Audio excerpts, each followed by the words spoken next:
Yeah, I mean, like, also people criticized him for associating with Milo, and that's understandable. Milo's done a lot of whack shit and obviously gay shit, Yeah, but, but that's just if he political didn't consultants, yeah, you yeah, know? but if he didn't associate with Milo, perhaps he wouldn't be in the position he is now with Ye, so, like, it ended up like, I think Nick is the only person I can think of who has successfully played Milo to his own benefit. Like, it seems like Milo screwed everyone else that he associated with. Right, but Milo is a totally normal guy in politics. Like, that's completely normal. Yeah, Jason yeah, Miller, yeah, the guy inside Trump's camp who wrote the announcement speech that was real mad at Nick and has this vendetta against him, that dude had an affair with a woman he worked on the campaign with, AJ Delgado, and then she accused him of not only trying to bribe and coerce her into murdering that kid, to aborting it, that he tried to slip her abortifacients. He tried to fucking murder her kid without consent.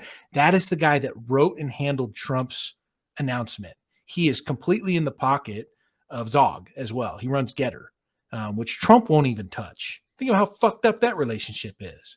And Gettr uses like Chabad imagery as well. And Bannon is on board. The whole thing is a stinky fucking mess.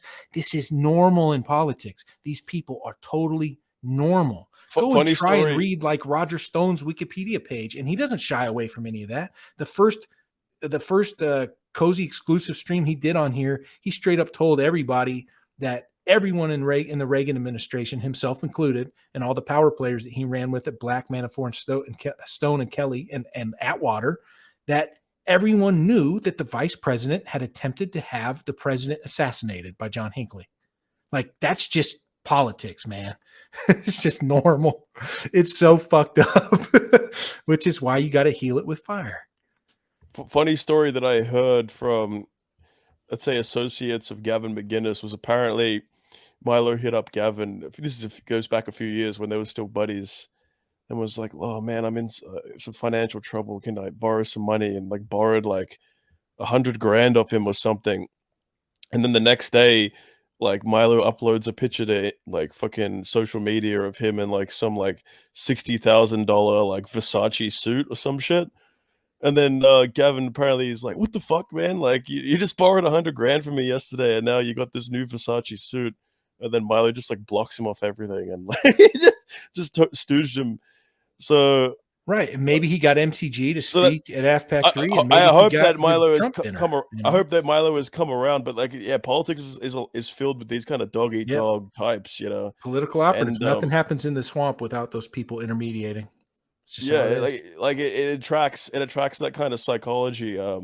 So like, but like Nick is a steely guy. He doesn't like he's not stupid. He's not naive. So obviously, He's not missing when anything. the reason why he's working with Milo isn't because he's under some like naive assumption. Oh, he's like this No. great moral guy who I can trust. It's a means to an end, and I think that I think basically looking at the success that Nick has had in terms of pushing things forward, it shows that he has kind of strategic acumen. I believe Nick is an ENTP, right? And the ENTP personality type, and if you're into your MBTI, personality profiling, is like the master strategist, the mastermind. You know what I mean?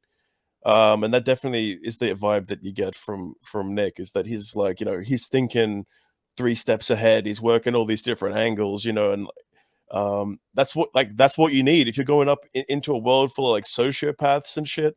You need someone like that to be able to kind of find a path. So